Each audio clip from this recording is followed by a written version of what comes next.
नमस्कार, आप सभी का स्वागत है प्रोजेक्ट वाई ऑनलाइन चैनल में। एंड हम दोबारा आ चुके हैं हमारे फेवरेट चैप्टर प्लांट किंगडम के साथ। और मैं बोल रहा कि किसने कहा ये फेवरेट है, मेरा, आपका, सबका है। जो भी हम पढ़ रहे हैं सब कुछ फेवरेट है भाई, सब कुछ अच्छा है। Lecture number 15। तो आज हम क्या पढ़ने आ रहे हैं? आज हम खत्म करेंगे हमारे टेरिडोफाइट किंगडम को, किंगडम नहीं सॉरी डिवीजन को, राइट। हम काफी टाइम से पढ़ रहे हैं उसे, तो इस लेक्चर में वो खत्म हो जाएगा, डोंट वरी। तो आज के टॉपिक्स क्या है भाई? कुछ special features of pteridophytes and condition required for seed formation. What is seed formation, समझ जाएंगे आप, डोंट वरी। पहले देखते हैं हम स्पेशल फीचर्स ऑफ टेरिडोफाइट्स कि भाई टेरिडोफाइट्स के ऐसे कौन से फीचर्स जो कि बहुत ज्यादा स्पेशल हैं। देखो, पहली बात तो पी से टेरिडोफाइट, पी से प्रोथैलस। क्या सबको याद है प्रोथैलस क्या था? Prothallus is the poorly developed, इसी को बोल देंगे इनकॉन्स्पिकुअस,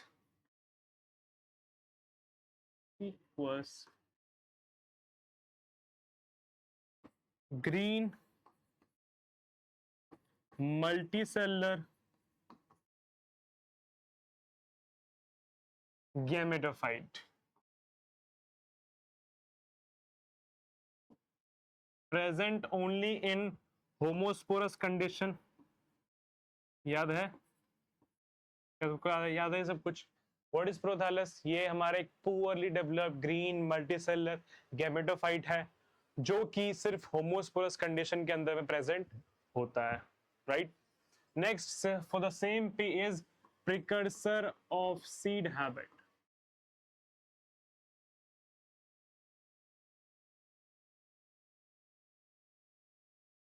अब व्हाट इज सीड हैबिट? देखो, seed habit is the presence of seed, यानी बोलोगे फॉर्मेशन ऑफ सीड, ठीक है। लेकिन प्रिकर्सर बोलने का मतलब क्या है? यानी कि प्रिकर्सर बोलने का मतलब भाई ऐसी कंडीशन जो कि सीड के फॉर्म होने से जस्ट पहले हो रही है। That is what precursor of seed habit, condition before formation of seed.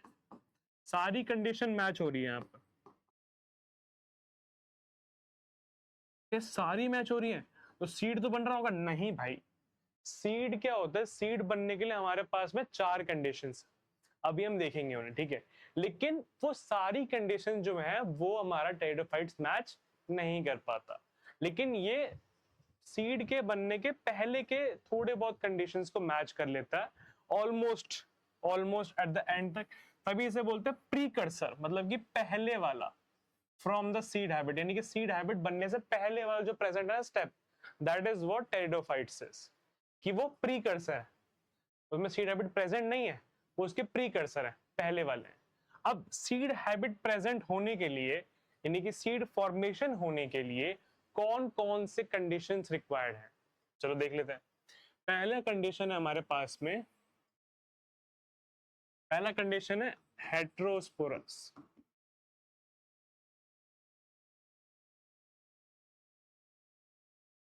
अच्छा, ठीक है, पहला कंडीशन है हमारे पास में हेट्रोस्पोरस। अच्छा, ये तो है, ये तो टेरिडोफाइट्स है, हेट्रोस्पोरस। अच्छा, अभी और रुको भाई, और कंडीशंस भी आएंगी, don't worry.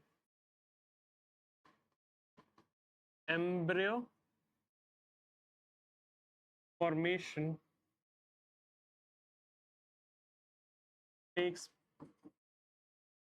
place inside female gametophyte, gametophyte के अंदर होना चाहिए एम्ब्रियो फॉर्मेशन। हाँ, ये भी होता है। Third, gametophyte present upon sporophyte, sporophyte के ऊपर होना चाहिए गैमेटोफाइट, ये भी है। चौथा, presence of integuments. What is integuments? Integuments is like, तुम मानो कि वो ना कवर है, कवर जैसे वो ना उसे ना सीड को ऐसे कवर कर लेते हैं, that is what integuments is. सो अगर हम बात करें टेरिडोफाइट्स की, जो कि हमारे वैस्कुलर सीडलेस डिवीजन है हमारे पास में, और जिम्नो या फिर एंजियोस्पर्म्स के, जिम्नो या फिर एंजियो यहाँ पर मान लेते हैं। तो टेरिडोफाइट जो होंगे वो हेट्रोस्पोरस है, हाँ ये भी हेट्रोस्पोरस है। इनमें भी एम्ब्रियो अंदर फॉर्म होता है, इनमें भी होता है अंदर फॉर्म। इनमें भी गैमेटोफाइट प्रेजेंट है, ऊपर स्पोरोफाइट यहाँ प्रेजेंट है, और इनमें भी इंटीग्यूमेंट प्रेजेंट है, बट इसमें इंटेग्यूमेंट प्रेजेंट नहीं है। तो the only reason because the pteridophyte is precursor of seed habit is that they don't have integuments. So integuments hona is very necessary condition for seed formation, but उनके पास में नहीं है, इसलिए वो seed form नहीं कर सकते। ठीक है, समझ गए? चलो खींच लो भाई screenshot.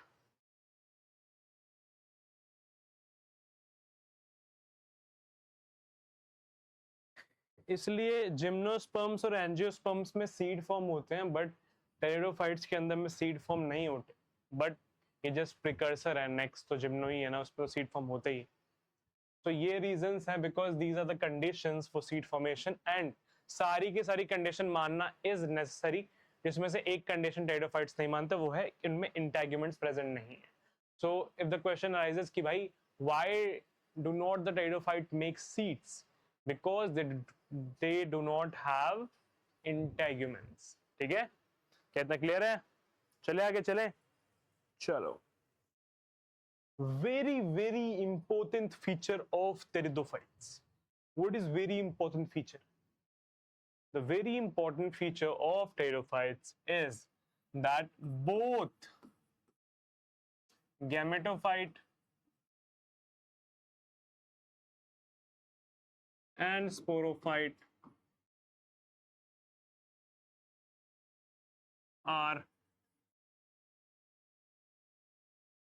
photosynthetic and independent.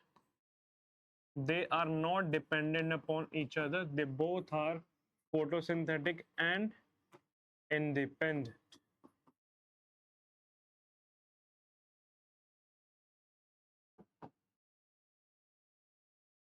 Any problem with that? This is the important feature of pteridophytes कि उसमें दोनों गैमेटोफाइट और स्पोरोफाइट दोनों ही क्या होते हैं, फोटोसिंथेटिक भी होते हैं और इंडिपेंडेंट भी होते हैं। वेरी गुड, स्वाहा। चलो खींचो स्क्रीनशॉट जल्दी से।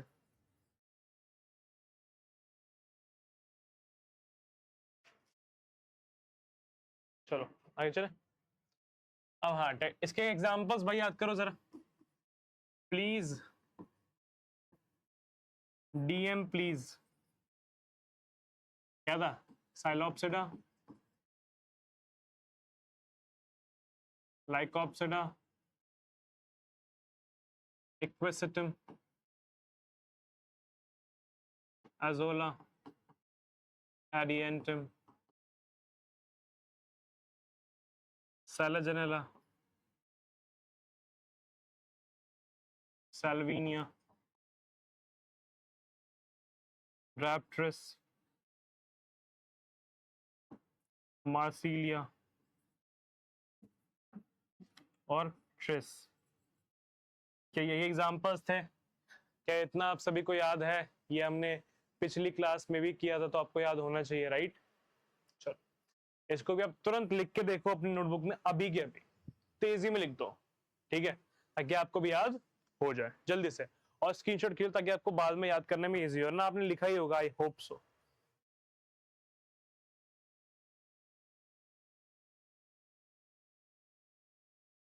चले, चलो आगे हमारे पास है कि हमने टेरिडोफाइट्स को ना यहाँ पर 4 क्लासेस में बांटा हुआ, 4 क्लासेस। पहली हमारे पास में लाइकोप्सिडा, हाँ ये क्लास।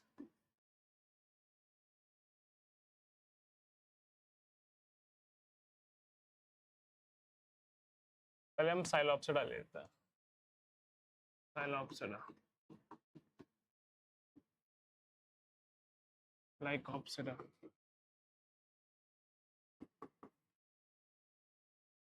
Spinopsida.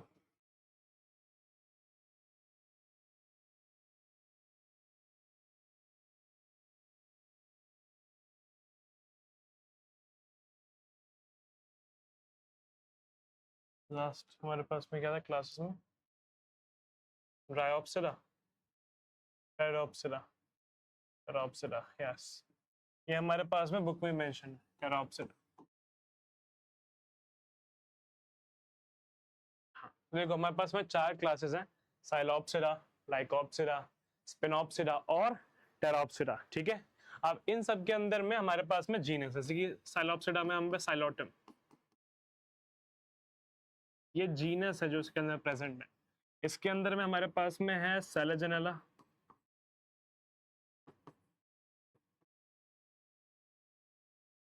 इसके अंदर हमारे पास में है इक्वेसिटम, इसमें लाइकोपोडियम भी है, लाइकोपोडियम, इक्वेसिटम, यहाँ पे है ड्राइप्ट्रिस, एडियंटम, पिट्रिस। ये हमारे पास में जीनस है जो कि इन क्लासेस के अंदर में प्रेजेंट है, ठीक है। तो हमारे पास में 4 क्लासेस हैं, साइलोप्सिडा, लाइकोप्सिडा, स्पिनोप्सिडा, टेरोप्सिडा। साइलोप्सिडा में साइलोटम जो मेंशन है वहां पे जनरा साइलोटम, लाइकोप्सिडा में सेलेजेनेला और लाइकोपोडियम, स्पिनोप्सिडा में इक्वेसिटम, स्पिनोप ये हॉर्सटेल होती है आपको, हॉर्सटेल अगर आपको याद हो तो, और टेरोप्सिडा में हमारे पास डायोप्ट्रिस, टेरेस और एंडियम, ये होती है ट्रू फर्न्स, ये ट्रू फर्न्स है, ठीक है, क्लियर। चलो अब हम एनसीईआरटी पढ़ते हैं। The megaspores and the microspores germinate and give rise to female and male gametophytes. Okay, the female gametophyte in this plants are retained on the parent sporophytes for variable periods. The development of the zygotes into the young embryos take place within the female gametophytes. Yes, we know this is also a condition for seed formation. This event is a precursor to the seed habit. Yes, ये क्या है? Precursor to the seed habit. अभी हमने देखा just considered an important step in evolution. Evolution में बहुत important, because देखो लगातार क्या हो रहा है कि हमने एल्गे शुरू किया, अब देख लो हर एक में कुछ ना कुछ इवॉल्व होते जा रहा है, and then at angiosperm they are the highly evolved phylum और division we can say, because ये जो एवोल्यूशन है ये सीरीज वाइज है, you can see this right. ये प्रिकर्सर ऑफ सीड हैबिट हो गया, अगले वाले में सीड बन रहे हैं जिम्नोस्पर्म्स में, सी अब उसके में आगे फ्लावर्स बन रहे हैं, तो ये एक इवोल्यूशन हो रहा है यहाँ पे, right. The pteridophytes are further classified into 4 classes. See, Silopsida में एग्जांपल हो गया साइलोटिम, ये हमारा जीनस हो गया इसमें जनरा, लाइकोप्सिडा में सेलेजेनेला और लाइकोपोडियम, स्पिनोप्सिडा में इक्वेसिटम और टेरोप्सिडा में डायोप्ट्रिस, टेरेस और एनियंटम। देख लिया। इसी के साथ लेक्चर की समाप्ति। लेक्चर थोड़ा छोटा था बिकॉज हम पर टॉपिक उतने नहीं है इसमें, ठीक है। हमारा टेरिडोफाइट जो यहाँ पर कंप्लीट हो चुका है पूरी तरीके से। नेक्स्ट क्लास में हम शुरू करेंगे जिम्नोस्पर्म्स, एंड आई होप कि आप अभी तक जितना हो चुका है उतना वापस पढ़ लो, बिकॉज नेक्स्ट क्लास से जो जिम्नोस्पर्म्स एंजियोस्पर्म्स है उनकी अपनी अलग कहानी है, ठीक है। तो मिलते हैं आपसे अगली क्लास में, तक धन्यवाद, शुक्रिया, एंड हाँ पढ़ते रहिए, लिखते रहिए, और हाँ जो भी हम पढ़ रहे हैं सबको आप रिवाइज करो, बिकॉज आप भूलो नहीं, ठीक है। मिलते हैं आपसे, keep learning and growing champ, thank you.